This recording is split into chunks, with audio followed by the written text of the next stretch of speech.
The day I won the lottery, I was sitting on the toilet, scrolling through TikTok. Congratulations! You won the grand prize. The notification popped up, and I nearly dropped my phone into the bowl. I blinked, rubbed my eyes, and made sure it wasn't some phishing scam. Then I yanked up my pants and burst out of the bathroom. $50 million. I won $50 million damn dollars. The only thing celebrating with me was the echo in my empty rental. I grabbed my phone, desperate to tell someone. I scrolled through my contacts 3 times, my thumb finally hovering over the name Claire. We've been divorced for 2 years. I had no idea if the number even still worked.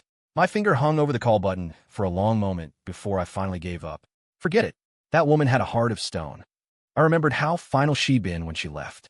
3 days after I cashed in, I ran into her at the mall. Claire was in a fast fashion uniform, meticulously arranging a rack of shirts. She'd lost weight. Her chin was sharp enough to cut glass. Her ponytail was pulled back tight, not a single hair out of place. She was still beautiful. "Is this on sale?" I asked, grabbing a random button-down and intentionally lowering my voice. "Sir, that one is currently 30% off." She turned, and the words died in her throat. "Ethan, well, if it isn't my dear ex-wife," I said with a grin. "What, you don't recognize your ex-husband anymore?" Her expression shifted from shock to ice in a single second. "What are you doing here?" "Shopping," I said, shaking the shirt in my hand. "So this is what you're up to these days. I seem to recall you wanted to be the editor-in-chief of a fashion magazine." She bit her lip, her fingers twisting together. I knew that gesture. It meant she was furious. "Just kidding." I held up my hands. "I actually came to ask you to dinner. I don't need it. I won the lottery. What does that have to do with me?"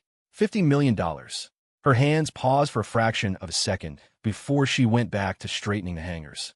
"Congratulations." I sighed. "Claire, are you doing okay?" "I'm fine," she said without looking up. "Perfectly fine without you." Such a liar. I looked at the frayed cuffs and yellowed collar of her uniform, and a sour feeling rose in my chest. When we divorced, she'd walked away with nothing, insisting she didn't want my charity. "I'll buy out the rest of the stock," I said. "Then you can get off early. I don't need your pity." She finally looked up, her eyes red-rimmed. "Ethan, we're divorced, but I still love you."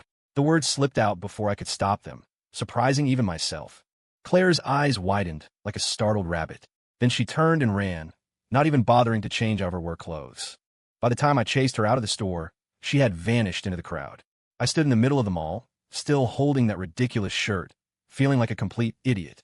That night, I was lying in the massive bed of my new penthouse, unable to sleep. My phone buzzed. Unknown number. "Hello." The other end was silent, just the sound of breathing. "Claire?" I asked, testing the waters. The line went dead. I immediately called back, but it went to a public payphone intercept. That woman. Still so damn difficult. The next morning, I went back to the store. Her coworker said Claire had called in sick. I asked for her address, but they looked at me with suspicion and refused. I pulled out my black card. "Whoever gives me her address, I'll buy $10,000 worth of clothes right now." 5 minutes later, I had the address of a run-down apartment complex in an old part of town. The place was even worse than I'd imagined. The hallways were plastered with takeout flyers, the walls were water-stained, and the air smelled of stale ramen. I knocked for what felt like forever, but no one answered. Just as I was about to leave, I heard a dull thud from inside. "Claire! Claire!"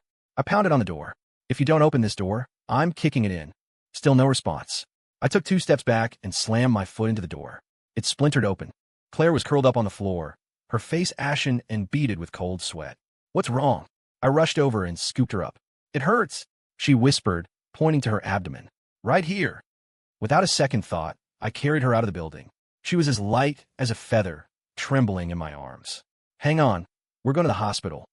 The ER doctor said it was acute appendicitis, and she needed surgery immediately. When a nurse asked for my relationship to the patient, I didn't blink. "I'm her husband." The surgery was a success. When they wheeled Claire out, she was still under anesthesia, her face pale, her long lashes casting shadows on her cheeks. I sat by her bed, just watching her. We used to have good days. She'd pack my lunch, I'd tell her stupid jokes. How'd it all go so wrong? MMM. She slowly opened her eyes. When she saw me, she froze. "What are you doing here?" "You called me?" I lied. "No, I didn't." "You did. Said you missed me. You're full of it." She tried to sit up, but winced in pain. "Don't move." I gently pushed her back down. "The doctor said you need to be observed for a couple of days." "I can't afford to stay." "I can," I said with a smile. "Don't forget, I'm loaded now." She turned her head away. "I don't need your help." "Too bad, you're getting it." I leaned closer. Claire, do you still love me? Silence means yes. Ethan. She finally turned back, her eyes a storm of complicated emotions. We're divorced, so we can get remarried. That's impossible. Why? She closed her eyes. Because I don't deserve it. What the hell kind of reason was that? I was about to press her, but a nurse came in to change her for, interrupting us. 3 days later, I checked Claire out of the hospital. The doctor said she needed rest, and her dingy apartment, which never saw the sun, was no place to recover. You're coming to my place, I said. No, it's not up for debate. I basically stuffed her into my car.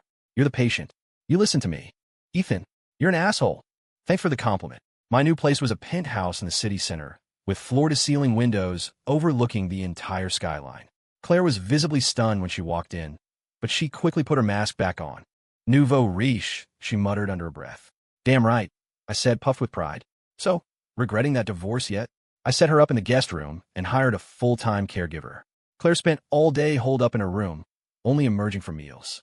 What are you, a squirrel? Hibernating in here? I asked, knocking on her door with a fruit platter. None of your business. I'm the landlord. It's my business. I squeezed past her and put the platter down. Eat some fruit. Vitamins. She stared at the fruit for a long time before finally saying, Why are you being so nice to me? Because I'm an idiot, I shrugged. I know you're a heartless, ungrateful little brat, but I still can't let you go. She picked up a slice of apple and nibbled on it like a cautious little rabbit. Sweet? I asked. Yeah. Let me have a bite. She hesitated, then picked out the smallest piece and handed it to me. I grabbed her wrist and took a bite right from her hand. You, she blushed. Indirect kiss. I'll take it. I grinned. Claire's possessive side fully emerged on her third day at my place. I had brought a female client home to discuss a deal, strictly professional. After I saw the client out, I found Claire standing in the living room, holding my phone. What are you doing? I asked. She looked up, her eyes chillingly cold. Who is Lisa? A client. You just saw her. Then why did she send you a heart emoji? Claire's voice was trembling. I realized she was scrolling through my message history. Hey, that's my privacy. Delete her. Her fingers flew across the screen. Wait, she's an important client. Too late. She had already wiped Lisa's contact information from my phone. Claire, I was starting to get angry. You're crossing a line. And this Amy, and this Cindy. She continued scrolling through my contacts, deleting every female name she found. I lunged for the phone, but she dodged me and ran onto the balcony. You come any closer, and I'll throw it. Are you crazy? That's a brand new iPhone. Then you promise me you won't add these women back. It's for work. Liar. Her eyes were red. You men are all the same. The second you get money, you turn into pigs. Seeing her tremble, something clicked in my head. I sighed and raised my hands in surrender. Fine, fine. Delete them. But on one condition. What condition? One kiss for everyone you delete. She stared at me. Then her face turned beet red. You're shameless. Then give me back the phone. She hesitated, then suddenly stood on her tiptoes and gave me a quick peck on the cheek.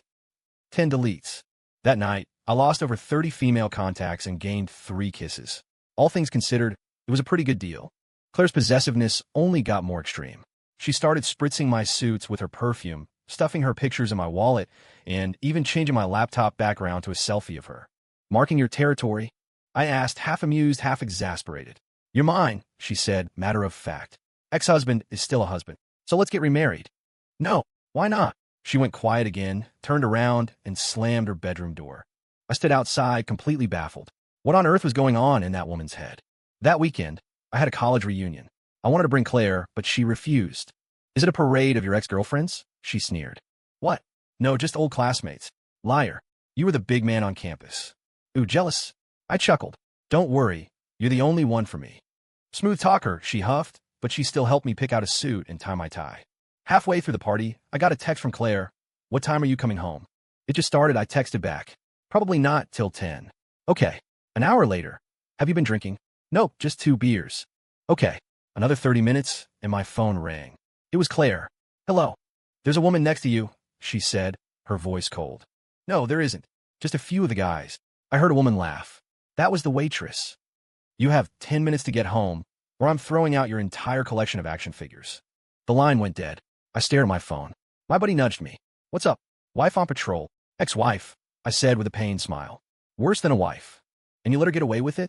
What can I say? I stood up. I'm into it. When I got home, Claire was sitting on the sofa, clutching my limited edition Iron Man figure. I'm back, I said, inching closer. I made it in time, right? She looked up at me, her eyes red. You smell like perfume. That's just the restaurant. Liar. She held the figure up higher. I'm going to smash it. No, no, no. I begged. That thing cost me $3,000. Then swear. Swear you'll never go to another party with women. I swear. Swear you'll only love me. I'll only love you. Swear you'll never leave me. I'll never leave you. Only then did she lower the figure and throw herself into my arms. I held her, feeling a wet patch spreading on my shirt. Claire, what are you so afraid of? I asked softly. She just shook her head against my chest, refusing to speak. That night, I woke up to find Claire standing by my bed, staring at me. Jesus. I jolted awake. What are you doing? Making sure you didn't sneak out, she said, as if it were the most normal thing in the world. Claire, it's 3 a.m. Men always cheat in the middle of the night. I couldn't help but laugh. I threw back the covers. Well, you want to just sleep in here? You can keep a closer eye on me that way. I expected her to call me a pig, but instead, she actually climbed into the bed, curling up on the far edge. Lights off, she commanded. I turned off the lights. In the darkness, I felt her slowly inch her way over until her back was pressed against mine. Ethan. Yeah, if you ever cheat on me, I'll kill you. And then I'll kill myself. I turned over and, in the dark, found her lips and kissed her. Yes, my queen. By the 7th day, Claire was living with me. My phone's contact list had been thoroughly purified. Every single female contact, including my own mother, had been deleted. You're deleting my mom? I asked, half laughing as I watched her. The mother-in-law can be added back, she said with a straight face, her fingers flying across the screen. But she has to be saved on my phone. What's the logic there? That way you can't secretly call other women. She looked up at me, her eyes sparkling like a kid who just pulled off the perfect prank. I just shook my head and let her be. Now that I was rich, I could find anyone I needed to, one way or another. That night, I came out of the shower to find Claire sitting on my bed, holding my tablet. What are you investigating now? I asked, toweling my hair as I walked over. She looked up, her expression complicated. You've been looking for me for the past 2 years. On the screen was a folder from my computer filled with everything related to my search for her. Missing person flyers, private investigator reports, even posts I'd made on various online forums. Yeah, I said, sitting down next to her. I looked for over a year. Then I gave up. Why did you give up? Because. I looked at her. I figured you really didn't want to be found. Her fingers gripped the edge of the tablet, her knuckles turning white. I reached for it, but she hugged it to her chest. Don't look at other women, she mumbled. I wasn't. And don't find another woman to replace me. I sighed and ran my hand through her hair. No one could ever replace you. She jerked her head up, her eyes red. Then why did you? Before she could finish, her phone rang. The ringtone was a blast of jarring electronic music I'd never heard before. Claire's expression changed in an instant. She snatched the phone, glanced at the screen, and immediately hung up. Who was that? I asked casually. Telemarketer. She shoved the phone under her pillow, her movements suspiciously fast. I didn't push it, but I filed away the odd detail. Claire never listened to electronic music. Her ringtone had always been the default. The next day, I pretended to leave for the day, but hid out in a coffee shop across the street from my building. Sure enough, half an hour later, Claire hurried out and got into a taxi. I quickly followed. The taxi stopped in front of a discreet mental health clinic. Claire went inside. I waited outside for 2 hours before she came out, her eyes puffy as if she'd been crying. After she was gone, I went into the clinic. Hi, I'd like to get some information. I hesitated, unsure how to phrase it. The receptionist smiled politely. Do you have an appointment? Or, is this your first visit? I was wondering about the woman who just left. Claire, she's... The receptionist's smile vanished. I'm sorry, sir, but we can't disclose patient information. I'm her husband. Her file says she's divorced. I was speechless. I had no choice but to leave. As I turned, I saw a poster on the wall. Support group for borderline personality disorder now forming. Borderline personality disorder? I pulled out my phone and started searching. The more I read, the heavier my heart became. Emotional instability, fear of abandonment, distorted self-image. Every symptom was a perfect description of Claire. That evening, Claire was in the kitchen making pasta. I leaned against the doorframe, watching her busy silhouette, a dull ache in my chest. Where'd you go today? I asked casually. Her back stiffened. Shopping. Buy anything. Didn't see anything I liked. Her voice was steady as she stirred the noodles. I didn't call her out. I walked over and hugged her from behind. Claire, if something's wrong, you can talk to me. The spoon she was holding clattered into the pot, splashing hot water onto my hand. I'm sorry. She frantically grabbed my hand to check it, her eyes wide with a panic she couldn't hide. It's fine, I said, pulling my hand back. Doesn't hurt. She bit her lip and then suddenly said, Ethan, we can't keep doing this. What do you mean? I have to move out. She turned and switched off the stove. We're divorced. This isn't right. Then why are you still deleting my contacts? Why do you sneak into my room at night? Why do you? Because I'm screwed up. Okay. She suddenly exploded, tears streaming down her face. I can't control myself. I know I shouldn't, but I can't stop myself from coming to you. I hate myself for it. She fled to her room and slammed the door. I stood there listening to her muffled sobs seep through the crack, my heart feeling like it was being twisted in a vice. I didn't sleep that night. I sat on the living room sofa and thought. By the time the sun came up, I had made a decision. When I knocked on her door, she had just washed her face, her eyes swollen like peaches. We need to talk, I said. She followed me to the living room with her head down, like a criminal awaiting sentencing.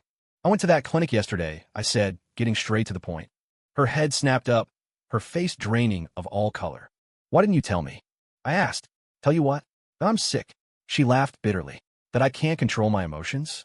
That I stalk you and spy on you like some kind of psycho? Claire, do you know why I left you? She said suddenly. It's because I can't have children. I froze. That physical we had before the wedding. The doctor told me I had a uterine condition. That would be very difficult for me to get pregnant. Her tears started falling again. I didn't want to be a burden to you. You're the only son in your family. So you just disappeared? My voice trembled. You really thought I would leave you over something like that? What was I supposed to do? She cried.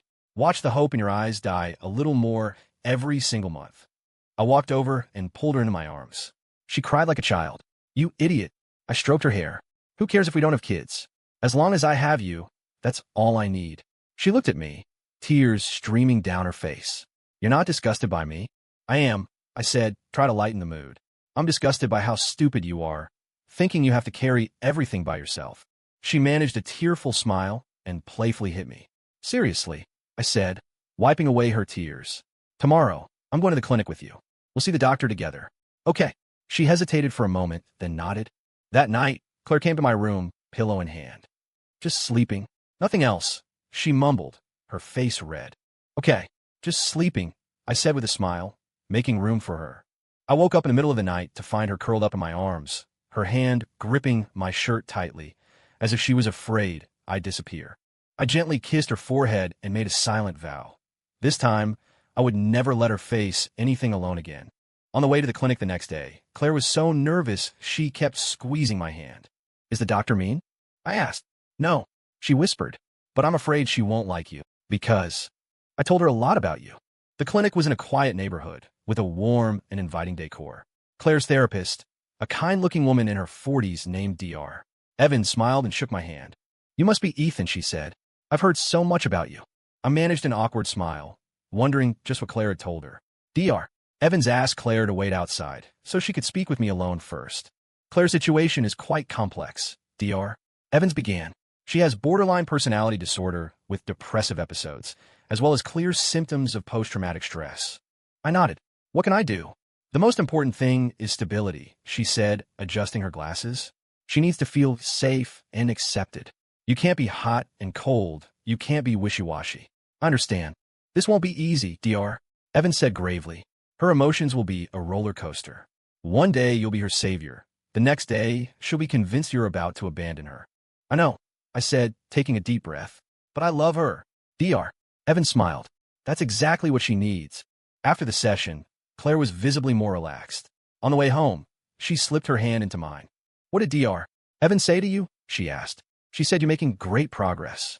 I squeezed her hand, and that I'm very handsome. You wish, she laughed, hitting my arm. As we reached our building, she suddenly stopped. Ethan. Yeah. Thank you for not giving up on me. I looked at her earnest face, my heart melting. Silly girl. What did I ever give up on you? She stood on her tiptoes and gave me a soft, quick kiss. It was the first real kiss we'd shared since the divorce. From that day on, Claire began regular therapy, and I joined her for a few couple sessions. She still got jealous, still checked my phone, but it was no longer as extreme.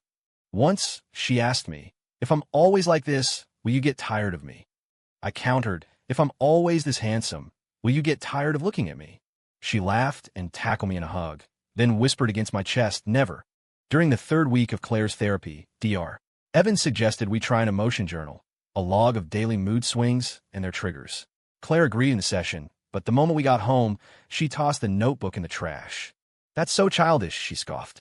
I'm not in grade school. I fished the notebook out and dusted it off. Let's make a game out of it. One journal entry gets you one kiss. How about that? 5 entries for one kiss, she bargained. Deal, I grinned. That evening, Claire was hunched over the coffee table, writing in the journal with a frown so deep you could lose a coin in it. I leaned in to peek, and she immediately covered the page. No looking. All right, I'm not looking. I held up my hands in surrender. There's a reward when you're done. She finished, shoved the notebook in my chest, gave me a quick peck on the cheek, and fled to her room, slamming the door behind her. I opened the notebook. The first page read, May 15th, Sunny. Ethan was smiling at his phone this morning. I got angry and knocked over his coffee cup. Found out later he was watching cat videos. I'm sorry. The handwriting was as neat as a schoolgirl's, with a little frowny face drawn at the end. I touched my cheek where she'd kissed me, my heart turning to mush. The next morning at breakfast, I noticed a rubber band on Claire's wrist. What's that for? I asked. Dr. Evan's idea, she said, snapping it against her skin. While I feel like exploding, I snapped this instead of breaking something. My heart ached. I grabbed her hand. Don't snap it so hard. None of your business. She pulled her hand away, but the tips of her ears turned pink. Around noon, I got a call from my old college buddy, Mark. He was passing through town and wanted to catch up. I agreed without thinking. It was a guy friend, should be safe. At 7 that evening, the doorbell rang. I opened it to Mark's booming voice. Ethan, my man, I've missed you. Behind him stood a young woman I didn't recognize, probably in her early 20s, with long, flowing hair. This is my cousin, Chloe, Mark said with a wink. She insisted on coming along to see how the other half lives. A sense of doom washed over me. Sure enough, I heard a thump from behind. Claire had dropped her book. And this is? Mark asked, looking from Claire to me. My wife, Claire, I said without missing a beat. Claire's eyes went wide, but she didn't correct me. She walked over, linked her arm through mine, and dug her nails into my flesh. Hello, she said, her voice sickeningly sweet. Ethan talks about you all the time. My arm was screaming in pain, but I had to keep smiling.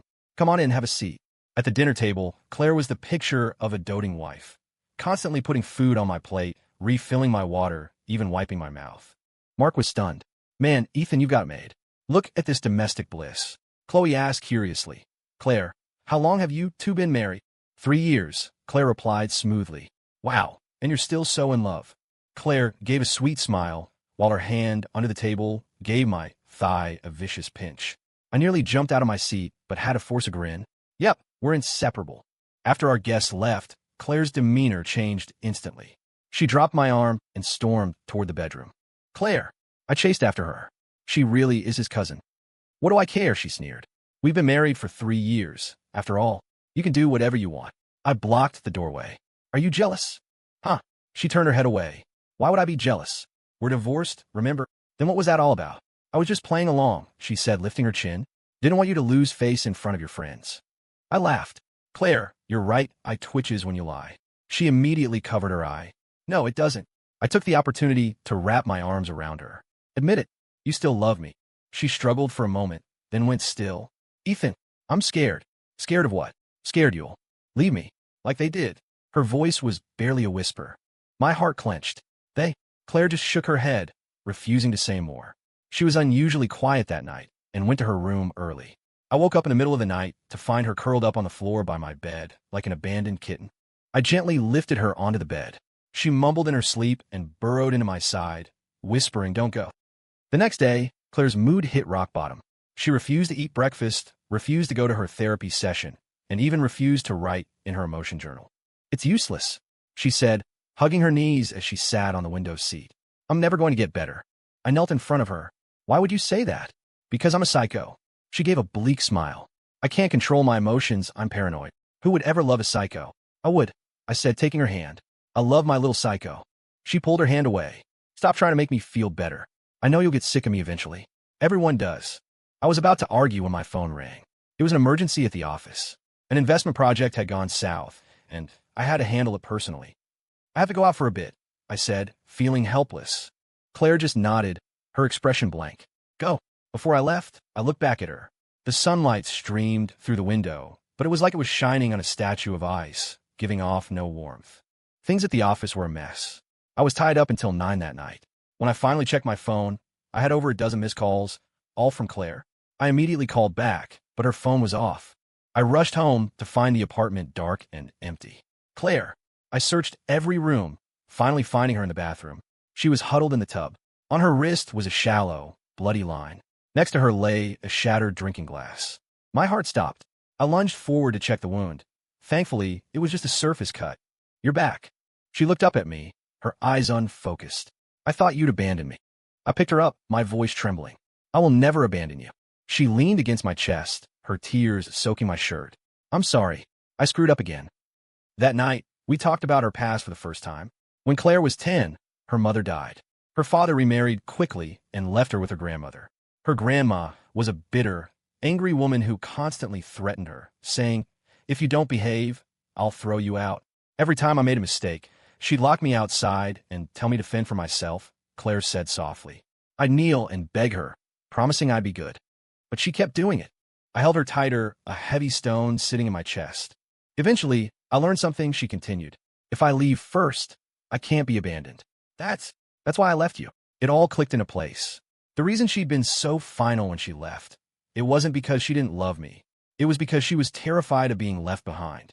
"You fool." I kissed the top of her head. "I will never abandon you. Never." She looked up, a faint light in her eyes. "Really? Really?" I wiped her tears. "But you have to promise me you won't hurt yourself again." She nodded, then shook her head. "I can't control it." "Then let's do this," I said, pulling out my phone. "The next time you feel like hurting yourself, you call me. No matter where I am, I will drop everything and come straight home to be with you." "Okay." She hesitated, then held out her pinky. "Pinky swear. Pinky swear." I hooked my finger with hers, my heart aching with a tender sorrow. The next day, I took Claire to the clinic. After hearing what happened, Dr. Evans suggested a safety protocol. Whenever Claire felt herself spiraling, she could initiate the protocol, and I would immediately drop everything to be with her. "But we need to set boundaries," Dr. Evans said sternly. "She can't become completely dependent on you." I nodded. As we were leaving, Claire suddenly asked, "Dr. Evans, will I get better?" Dr. Evans smiled. "It's not will I get better, it's do you want to get better?" On the way home, Claire was unusually quiet. Just before we got to our building, she said, "Ethan, I want to get a job." "Okay, what do you want to do?" "I don't know."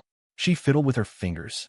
"I just don't want to be stuck at home all day." An idea sparked. "Why don't you be my assistant? We need one at the company." Her eyes widened. "Could I?"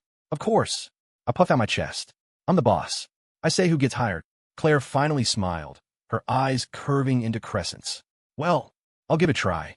That weekend, I took Claire shopping for work clothes. She came out of the dressing room in a pantsuit, awkwardly tugging at the jacket. "This feels weird." I whistled. "Hey, beautiful, can I get your number?" She blushed and slapped my arm. "Be serious." At the register, the cashier said wistfully, "You two are so cute together." Claire suddenly linked her arm in mine and smiled sweetly. We've been married 3 years." I froze for a second, then understood. She was using our inside joke. Progress. She was learning to laugh at herself. On Monday morning, Claire was up early, putting on light makeup, looking energized. Before we left, she asked nervously, "Do I look okay?" "Perfect," I said, giving her a thumbs up. "Let's go, Ms. Assistant." At the office, the staff stared at Claire with undisguised curiosity. I made the introduction with a flourish. "Everyone, this is my wife, Claire. She's my new executive assistant." Claire smiled gracefully, while under the conference table, she was squeezing my hand for dear life. After the morning meeting, she whispered, "You didn't tell me I was going to be your wife." "Just playing the part," I grinned. "Besides, it's going to happen sooner or later." She rolled her eyes at me, but the corner of her mouth twitched upward. At lunch, Lisa from marketing came over to give me a report. She was a stunning blonde who had a habit of flipping her hair when she talked. I noticed Claire's grip on her chopsticks tightening. After Lisa left, Claire put her chopsticks down with a clack. "She's into you." "Who?" "Lisa." I had to laugh. "She has a boyfriend." "Liar." "The way she looked at you." I leaned in close. "Are you jealous?" "No." She looked away. "I'm just, as your assistant, I'm advising you that office romances are bad for morale." I couldn't hold back my grin. "Yes, ma'am, Ms. Assistant." That afternoon, Claire's efficiency blew me away. Not only did she organize all my files, but she also found a discrepancy in the financials that I had completely missed. "These numbers don't add up," she said, pointing at a spreadsheet. "It's off by 300,000. I took a closer look, and she was right. When we called in the CFO, he stammered and admitted to embezzling the funds. "Claire, you're amazing," I said, genuinely impressed. "You have a natural gift for this." Her eyes lit up. Really? Absolutely. I seized the moment and gave her a kiss. A reward. She blushed and pushed me away. Office romances are bad for morale. On the drive home, Claire was buzzing with excitement, chattering away. Suddenly, she stopped. Ethan, today, I didn't snap my rubber band once. I paused, then it hit me. She hadn't had a single emotional outburst all day. You're a fast learner, Ms. Assistant, I said, giving her a thumbs up. She smiled shyly. Because when I'm busy, I don't have time to overthink things. That night, Claire wrote in her journal without any prompting from me. May 20th, sunny. First day at work. I was nervous, but also happy. Lisa is annoying, but Ethan handled it well. I feel useful. It's not a bad feeling. I flipped through the journal and saw that she had written in it every day for a week. The entries were short, but they showed steady progress. Before bed, Claire said suddenly, Ethan, I want to try going off my medication. I frowned. Why? The pills made me dizzy, and she looked down, fiddling with her fingers. I want to get better on my own. I hesitated. Let's talk to doctor. Evan's about it tomorrow, okay? She nodded and leaned her head on my shoulder. Okay. After I turned off the lights, I listened to the sound of her steady breathing, a mix of emotions swirling inside me. This stubborn, fragile, beautiful psycho of mine was fighting, in her own way, to get better. In Claire's second week as my assistant, the office gossip about us had spawned at least 7 different theories. The most ridiculous one was that I was keeping a college student as my sugar baby and had given her a job to legitimize it. Want me to issue a formal statement? I asked Claire over lunch. Clarify that you're my ex-wife? She was sipping her soup and nearly choked. No, why not? It's too embarrassing, she said, stirring her soup. Is being divorced something to be proud of? I put down my chopsticks. Is being divorced for me embarrassing? No. Her face flushed. It's me. I'm not good enough for you. There was again. That self-deprecating streak of hers always felt like a punch to the gut. I reached over and wiped a drop of soup from the corner of her mouth. Ms. Assistant, you're coming with me to meet a client this afternoon. What client? A big one, I said with a mysterious smile. We're something nice. At 3 o'clock, Claire walked into the conference room wearing a pale blue dress. She'd left her hair down for once and had on a full face of elegant makeup. I gave her an appreciative whistle. She blushed and shot me a glare. The conference room door opened, and my mother walked in. Hello, Mrs. Hayes, Claire said, freezing on the spot, her voice a tiny squeak. My mom looked her up and down, her expression unreadable. I heard you two got remarried. Mom, I quickly interjected. Not yet. I was asking Claire. My mother cut me off, her gaze still fixed on her. Claire's fingers twisted into knots, her knuckles white. Mrs. Hayes, we're just colleagues. Is that so? Mom raised an eyebrow. Then why is the whole company saying you're living together? The color drained from Claire's face. Just as I was about to jump in, my mom's stern expression broke into a smile. All right, stop pretending. You think I don't know what's going on with you two? She pulled a jewelry box from her purse and pushed it across the table toward Claire. This is for my daughter-in-law. Take it. Claire stared at the diamond bracelet inside, and a tear suddenly rolled down her cheek. Mrs. Hayes, I can't accept this. Why not? Because. Claire took a deep breath. I can't have children. The room fell silent.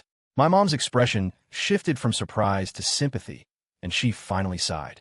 Silly girl. I wanted a daughter-in-law, not a baby-making machine. That just made Claire cry harder.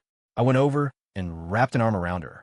She leaned into my shoulder, sobbing like a child who had been wronged her whole life. Mom, what are you doing here? I asked, changing the subject. I came to see if my son was really keeping a sugar baby, she said, giving me a look, and to tell you that your father's birthday is next week.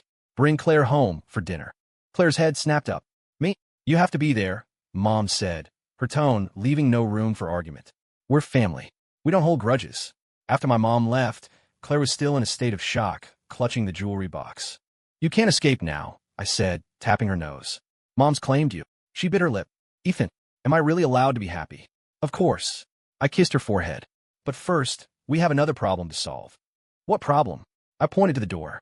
The entire office is eavesdropping. Claire finally noticed the crowd of curious faces pressed against the glass door. With a small shriek, she covered her face and ran back to her office. After that day, something subtle shifted in Claire. She checked my phone less often, and the rubber band on her wrist stayed still. Dr. Evans called this sign of progress, but I had a nagging feeling she was gearing up for something big. On Friday afternoon, an unwelcome guest appeared at the office, my ex-girlfriend, Jessica. Ethan, long time no see, she said, dressed head to toe in designer labels, reaching to link her arm with mine. I took a step back. What do you want, Jessica? I heard you struck it rich. Just came to see how you're doing, she purred. What? Not even going to offer me a cup of coffee? I was about to refuse when Claire walked in with a tray. The moment she saw Jessica, the tray wobbled, nearly spilling coffee everywhere. And who is this? Jessica asked, sizing Claire up. My wife, Claire, I said coolly. Claire's eyes widened, but she recovered instantly. She set down the coffee, walked to my side, and slid her arm through mine. Hello. And you are? Jessica, Ethan's ex, she said with a challenging smirk. We were practically engaged, you know. I nearly choked. We had dated for 3 months. Claire's fingers tightened on my arm, but her smile never wavered. Really? Ethan's never mentioned you. Jessica's face fell, probably because he was too heartbroken. I was the one who dumped him, after all. I couldn't take it anymore. Jessica, what do you want? Oh, right. She pulled an invitation from her purse. I'm getting married next month. I'd love for you both to come. I took the invitation. Claire's grip on my arm was now borderline bone-crushing. After we saw Jessica out, Claire immediately dropped my arm, stormed back to her office, and slammed the door. I followed her in to find her frantically snapping the rubber band against her wrist. Claire! I grabbed her hand. Stop it. She's prettier than me, isn't she? Claire asked, her eyes red. And her body is better. Who? Jessica. I had to laugh. She looks like a cookie-cutter influencer. She's not half as beautiful as you. Liar. She yanked her hand back. She's so confident, so elegant. And I pulled her into a hug. I love my little psycho, just the way she is. She struggled for a moment, then went limp. Ethan, am I pathetic? Not pathetic. Adorable. Did you really almost marry her? She was talking nonsense, I explained. We dated for 3 months. We never even met each other's parents. Claire was quiet for a moment, then said, I want to go to her wedding. What? I'm going to wear the most beautiful dress, put on the most perfect makeup, and show her who the real winner is. She looked up, a fire of determination in her eyes. I couldn't help but smile. Okay, whatever you want. That night, Claire wrote in her journal, without prompting, June 10th, cloudy with a chance of sun. Saw Ethan's ex-girlfriend. Was very unhappy. But he chose me. Feeling a little smug. P.S. I think his mom likes me. I flipped through the pages. Her handwriting was getting neater, the content more positive. Dr. Evans was right. The therapy was working. That weekend, I took Claire shopping for her battle armor for the wedding. She emerged from the dressing room in a slinky red dress that took my breath away. Well, she asked, twirling. It's too much, I frowned. The back is open all the way to your waist. Jealous? She smirked. Change. No, I want this one, she said stubbornly. I want everyone to see how beautiful Ethan Hayes' wife is. We compromised. She could buy the dress, but she had to wear a jacket over it. The week before the wedding, Claire asked me out of the blue, should we actually get remarried? I was drinking water and nearly spit out. What did you say? I mean, pretend to be remarried, she mumbled, fiddling with her fingers. For the wedding. I put down my glass and looked at her seriously.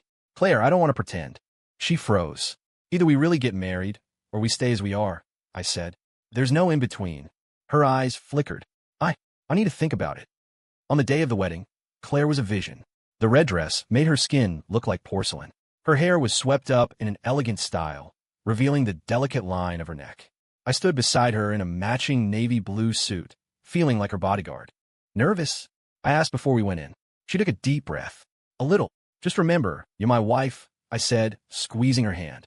You're the most beautiful woman in the room. She smiled, her eyes sparkling. Smooth talker. At the reception, Jessica's jaw dropped when she saw us. She walked over, her smile plastered on. I can't believe you actually came. Happy wedding day, I said mechanically, my arm around Claire's waist. This is my wife, Claire.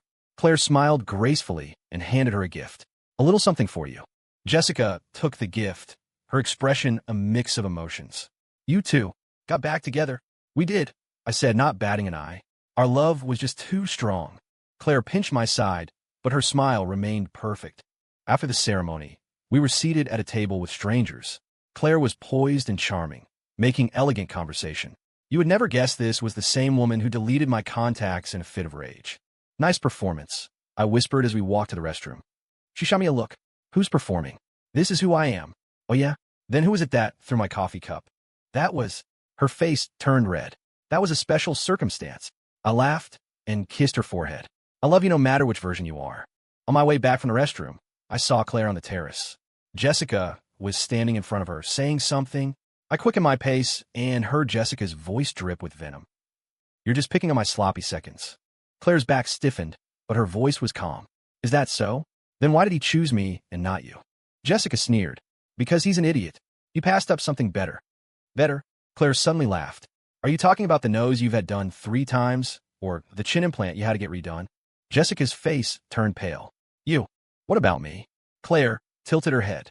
I'm just curious. Is the name on your wedding certificate your real one? I seem to remember you changed it. Something about fraud. I was stunned. When had she done all this research? Jessica was trembling with rage. You're lying. Do you need me to show you the proof? Claire asked calmly, pulling out her phone. I happen to have it right here. Jessica fled. Claire turned and jumped when she saw me. You. When did you get here? Just now, I said, fighting back a laugh. Ms. Assistant, you've been holding out on me. She pouted. Well, she called you an idiot. I pulled her into my arms and whispered in her ear. Marry me. For real. She froze. What? I said, let's get married. I repeated, pulling back to look in her eyes. No more games. The real deal. Her eyes immediately filled with tears. You're not ashamed of me. I am, I said, smiling. I'm ashamed of how cute you are, and I'm ashamed of how much I love you. She threw herself into my arms, her tears soaking my suit jacket. Then, you have to promise me one thing. What's that? You are never, ever allowed to see Jessica again. I laughed out loud. Yes, my love, as you wish. On the drive home, Claire fell asleep on my shoulder, still clutching the jewelry box my mother had given her. I gently kissed her hair, my heart so full it felt like it was about to overflow. Claire's decision to stop her medication was as sudden as it was stubborn. The day she left DR, Evan's office, she threw the pill bottle into the first trash can we passed. I feel great, she said, linking her arm in mine, the sunlight dancing on her eyelashes. I really don't need it anymore. Looking at the healthy glow on her face, I didn't have the heart to argue. For the past month, her mood had been remarkably stable. She was focused and efficient at work, and she'd even started experimenting with new recipes for me at home. Even DR, Evans had called her progress a textbook case of recovery. But on the 6th night, I was woken by the sound of muffled sobs. Claire was curled up at the edge of the bed, the rubber band on her wrist already having left a red, angry mark. Claire! I reached to turn on the lamp, and was shocked by how pale she was. She looked up, her eyes as shattered and unfocused as a lake in a storm. I had a nightmare. I dreamed Grandma locked me outside in the pouring rain. I kept knocking and knocking, but nobody answered. I pulled her trembling body into my arms, her back drenched in a cold sweat. She clung to my pajamas like they were a lifeline. Ethan, you won't leave me, right? Never. I kissed her damp forehead. Do you want to take half a pill? She shoved me away. No, I can control it. She started snapping the rubber band again. I grabbed her wrist. Don't do that. Let's just talk. Talk about what? About how I'm relapsing. Her voice became shrill. Are you regretting this? Do you think I'm a lost cause? At 3 a.m, we had the worst fight since we'd started living together. It ended with her slamming the door to the study, leaving me to text DR. Evans amidst the wreckage of our argument. The reply came quickly. Withdrawal symptoms. Emotional rebound will last 2 to 4 weeks. Monitor her for safety.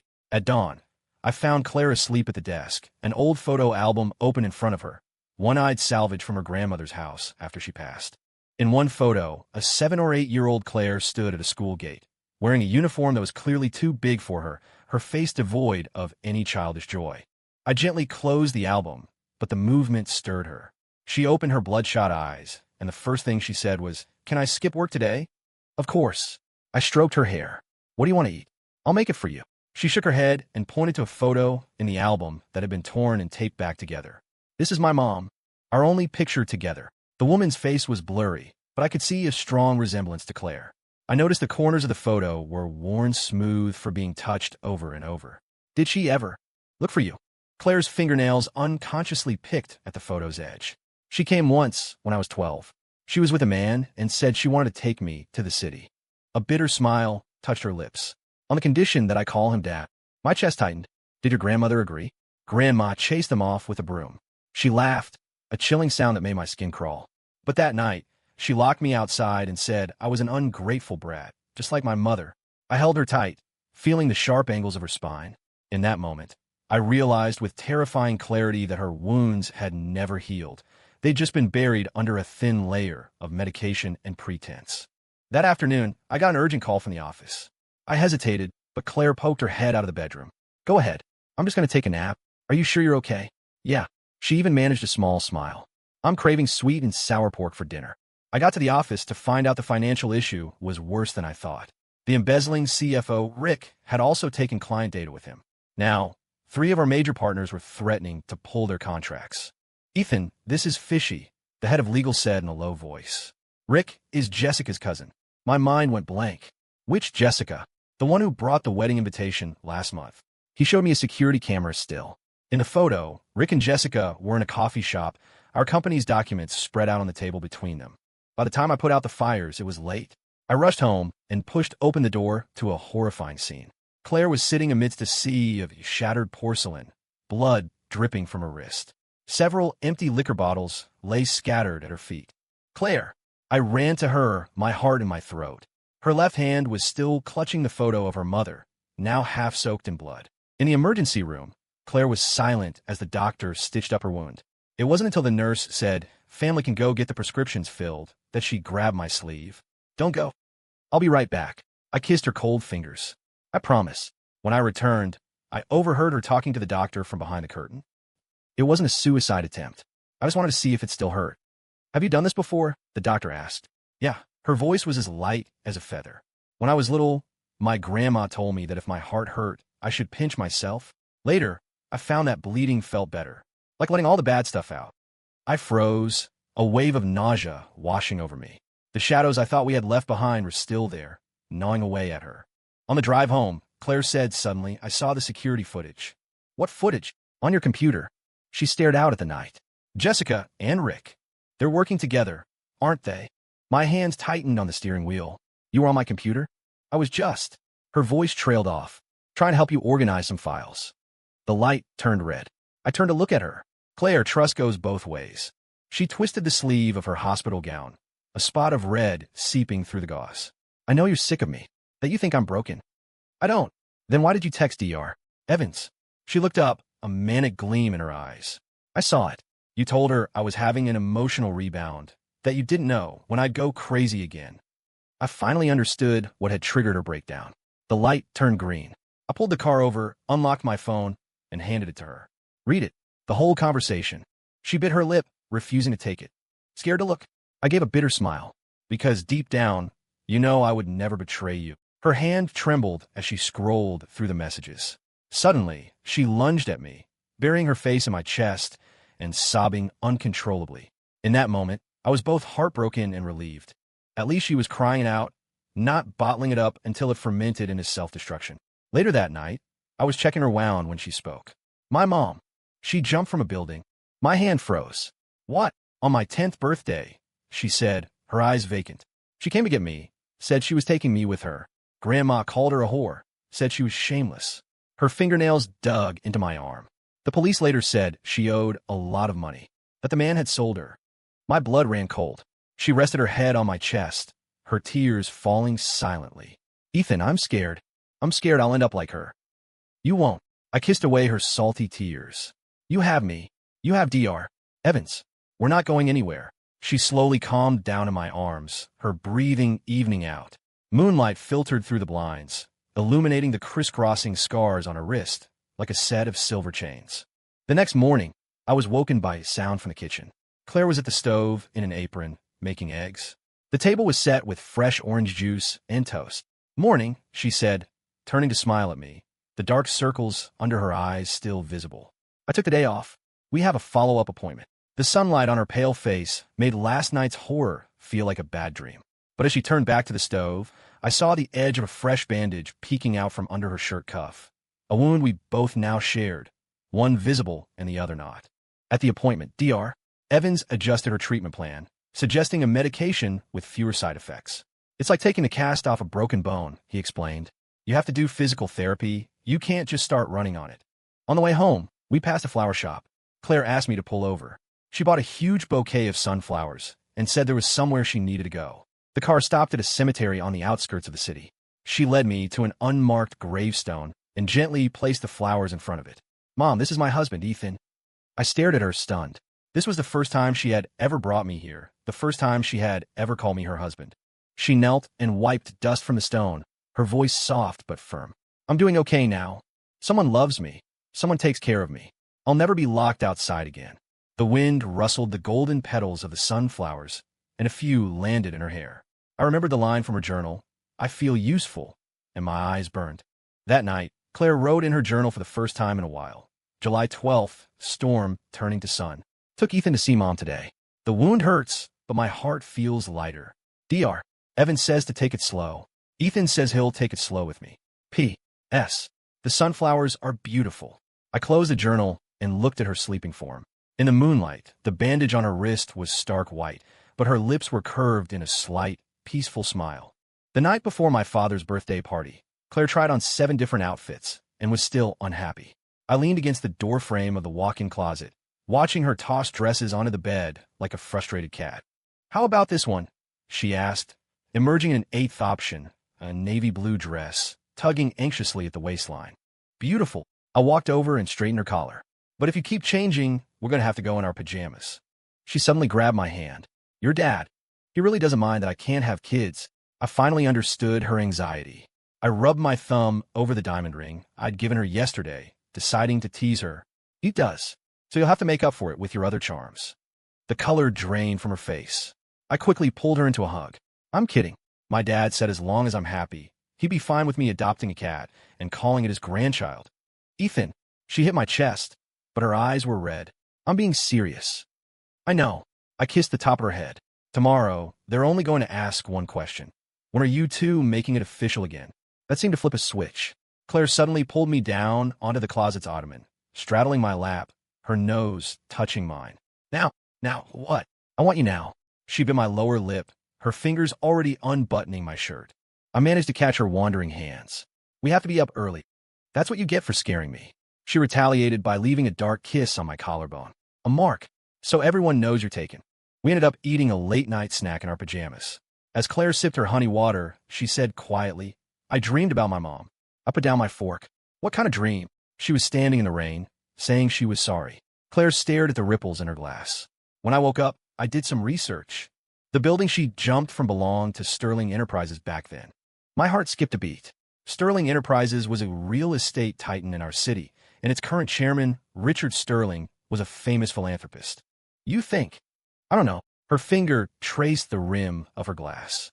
"But just before my grandma died, she said my mom was driven to her death by a big shot." I took her cold hand. "Do you want to look into it?" She shook her head, then nodded, finally resting her head on my shoulder. "Let's get through tomorrow first." My father's party was held in the garden of our family home. Claire, dressed in the champagne-colored dress she'd finally chosen, was so nervous she almost walked in on the wrong foot. I squeezed her hand. "My dad doesn't bite." "But I do," she muttered. "If that Miss Sterling gets too close to you again, I'm going to—" "Going to what?" "Slip a laxative in her coffee." I burst out laughing, catching the attention of my father, who was greeting guests at the entrance. He was impeccably dressed, his graying temples neatly combed, but his expression softened the moment he saw Claire. "Claire, you're here." Her nails dug into my arm, but her voice was sweet. "Happy birthday, Mr. Hayes." "Still Mr. Hayes." My father pulled a red envelope from his pocket. "Time for a change, don't you think?" Claire was speechless. I leaned in and whispered, "It's a welcome gift. My mom got one just like it when she married into the family." Her hand trembled as she took it, a tear splashing onto the red paper. My father patted her shoulder. "Let the past be the past. You're family now." The party went more smoothly than I expected, until the Sterlings arrived. Richard Sterling and his daughter, Samantha, made a beeline for my father. I felt Claire freeze beside me. Her eyes were locked on Richard Sterling's watch, a vintage Patek Philippe. "What is it?" I asked. Her voice sounded distant. "My mom's diary. She mentioned that watch." Before I could process that, Samantha Sterling had glided over. "Ethan, darling, so good to see you." Her perfume was strong enough to stun a horse. As her fingers were about to touch my arm, Claire stepped between us, linking her arm with mine. "Honey, Dad was just looking for you." Samantha's expression faltered. "Honey, we're back together. Haven't made it public yet," I said, pulling Claire closer. I could feel the tension in her muscles like a drawn bowstring. Richard Sterling turned at the sound of our voices. His eyes lingered on Claire's face for a moment, and he frowned. "And you are—" "My wife, Claire," I introduced her. He looked thoughtful. "Claire, is your mother's name, by any chance, Elaine?" The wine glass in Claire's hand crashed to the ground. As I bent to pick it up, I saw her legs shaking violently. When I looked up again, Richard Sterling's sociable mask was back in place. My mistake. I must have confused you with someone else. For the rest of the party, Claire was like a marionette with its strings cut. On the drive home, she stared out the window until I turned onto an unfamiliar street. Where are we going? She finally asked. To find the truth. I turned into an old, dilapidated part of town. Your mother's old house is still here, right? The house her grandmother had left her was on the edge of a demolition zone. Its iron gate rusted shut. She used an old key to open the door, and the smell of mildew hit us. Moonlight streamed through a broken window, illuminating a dusty cookie tin on the coffee table. Mom's things. Grandma never threw them out. Claire's hands trembled as she opened the tin and pulled out a yellow diary. We knelt in the moonlight, flipping through the pages. An entry from April 3rd, 1998, made my blood run cold. Richard said I have to get rid of his baby. He threw a check for $10,000 at me. The Patek on his wrist reflected the light. There's a crack in the crystal. As Claire turned the page, an old photograph fell out, a younger version of her mother standing in front of a construction site. A banner read, Sterling Enterprises. On the back, written in faded pencil, was the word proof. So my mom, my throat was tight, was driven to her death by Richard Sterling. Claire said, her voice terrifyingly calm. And now he's trying to pawn his daughter off on you. Back home, Claire was silent until I woke up late at night to find her gone from the bed. The light was on in the study. She was hunched over her laptop, furiously researching Sterling Enterprises, printouts scattered at her feet. Claire. She didn't look up. Sterling started quietly buying up our company's loose shares last month. I was instantly awake. What? The client data Rick stole ended up with a shell company controlled by Sterling. She pulled up an ownership chart. Jessica is Samantha Sterling's best friend. This was a setup from the beginning. My chest felt heavy. No wonder my father had been getting strange phone calls. No wonder the Sterlings were suddenly so friendly. Claire abruptly closed the laptop and threw herself into my arms. Ethan, I'm scared. I realized she was shaking uncontrollably. As I rubbed her back, I felt a patch of cold sweat soaking through her pajamas. We're going to win, I whispered, kissing her damp forehead.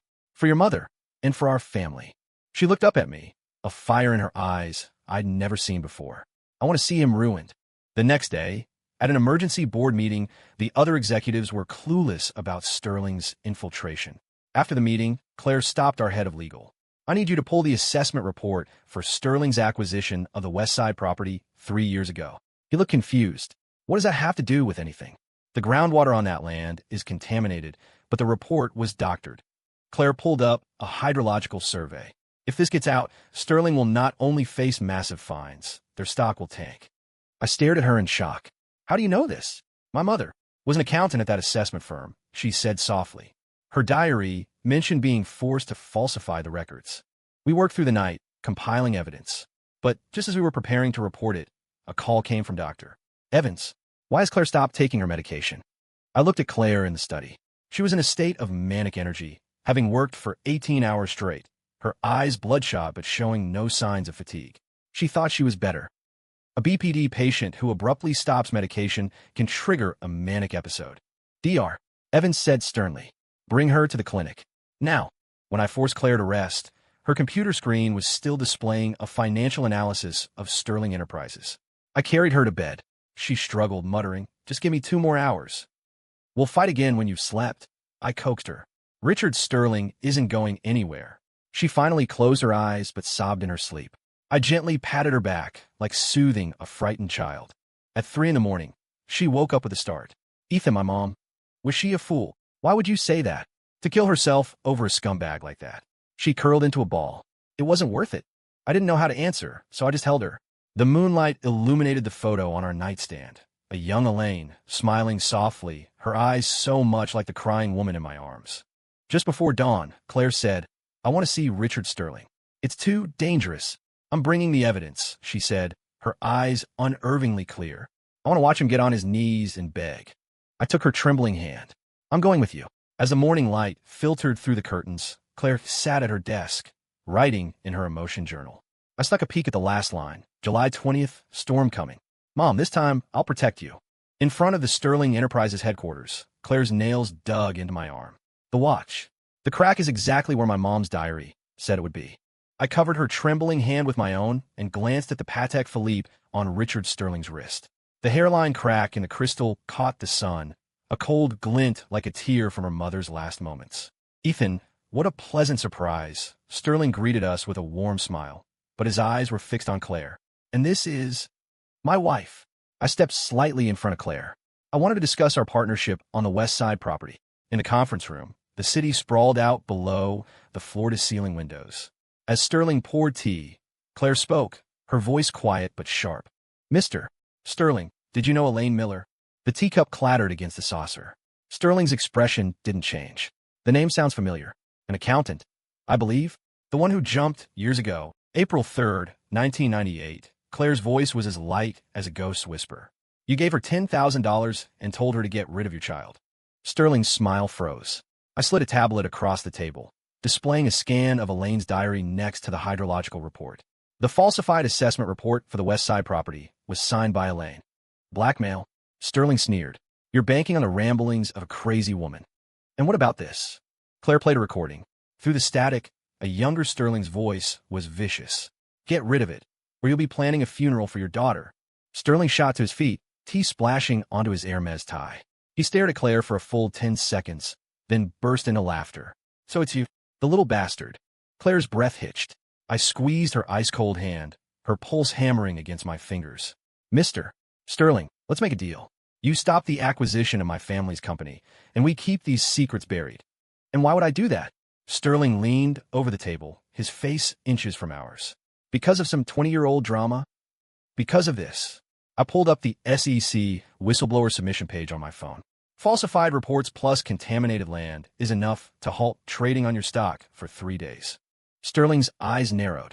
He lunged for Claire's wrist. I blocked him, and in that same instant, Claire grabbed her teacup and threw its contents in his face. "You kill my mother." Hot tea dripped down Sterling's contorted face. He slammed a button under the desk. "Security, stop them." The elevator doors closed just as a security guard's hand swiped at Claire's sleeve. In the underground garage, Claire was already dialing Dr. Evans. "I'm leaking it now. Right now." "Claire, calm down." I grabbed the phone. The plan was to... I've waited 20 years. Her eyes were bloodshot, the corner of her mouth twitching. "He called me a bastard. Did you hear him?" 3 guards suddenly rounded the corner. I pulled Claire into a utility closet. In the darkness, she was shaking so hard her teeth were chattering. As the footsteps grew closer, she fumbled for her pill bottle, shook out the last 2 capsules, and swallowed them dry. "I thought you quit," I whispered. "If I don't take these, I'll kill him," she breathed, her pupils dilated in the dark. "I really will." After the footsteps faded, we blended into the mall crowd upstairs. Claire's condition deteriorated rapidly. She nearly walked into traffic, and when I pulled her back, she screamed, "Don't touch me." Passers-by stared. She crouched on the curb, tearing at her hair, muttering incoherently. "Mom, I'm sorry. Grandma, I was wrong. Ethan, don't look at me." I had to force her into a cab. In the car, she alternated between crying and laughing. The driver kept glancing at us in the rearview mirror. The moment we got home, she ran into the bathroom and locked the door. I heard the metallic clink of my razor falling. "Claire!" I kicked the door in. She was standing in front of the mirror, holding the blade to her left wrist, where several fresh cuts already bled. She saw me and tilted her head with a terrifying smile. "This way." "I can see, Mom." In a struggle for the blade, we both slipped on the wet floor. She fought me in my arms, smearing both of us with her blood, until she finally went limp with exhaustion. "Why? Won't you let me die?" "Because." I choked out, holding her tight. "I can't lose you a second time." By the time Dr. Evans arrived, Claire had passed out from the overdose. He examined her and shook his head. To go from 0 medication to a large dose, combined with this level of emotional distress, her nervous system is in chaos. "Will she? She won't die." "Not today, Dr. Evans sighed. "But she needs to be hospitalized." And he handed me a business card. "This is a specialist in complex PTSD. Claire needs intensive trauma therapy." I looked at Claire, curled in an almost fetal position on our bed, the red seeping through the fresh bandages on her wrist. On the nightstand was the journal entry from that morning. The last line was still damp. July 21st, heavy rain. "Mom, I found him. But I think I'm becoming you." On her 3rd day in the hospital, Claire pulled out her 4 when the nurse wasn't looking and hid in a closet, screaming for everyone to stay away. I sat cross-legged on the floor outside the closet door and read The Little Prince to her, until she finally asked in a hoarse voice, "What happened to the rose?" You'll have to come out and read it for yourself, I said softly. The closet door creaked open. Her swollen eyes gleamed in the darkness. Am I ugly? Horribly, I said, reaching in to wipe a tear from her cheek. But you might kind of ugly. She gave a watery laugh, and for a second, she looked just like the little girl in the oversized school uniform from the photograph. That night, she finally slept in the hospital bed, but her fingers were locked around mine. Every time I tried to pull away, she would stir. On the fourth day, my father visited with an update from Sterling Enterprises press release. Richard Sterling had suffered a massive stroke and was hospitalized. Samantha had suspended all acquisition plans. Did you do this? My father asked, his gaze shifting from me to the sleeping Claire. I shook my head. It was karma. My father was silent for a moment, then said, the West Side property. I warned Richard back in the day that the groundwater was bad. What? The three of us were in college together, my father said, rubbing his wedding ring. After your mother passed, Richard pursued Elaine for a while. Claire's eyelashes fluttered. After my father left, she opened her eyes and stared at the ceiling. So, it was a crime of passion. It doesn't matter anymore, I said, taking her hand. You, living well, is the best revenge you could ever have on him. She turned to look at me, a flicker of clarity in her eyes.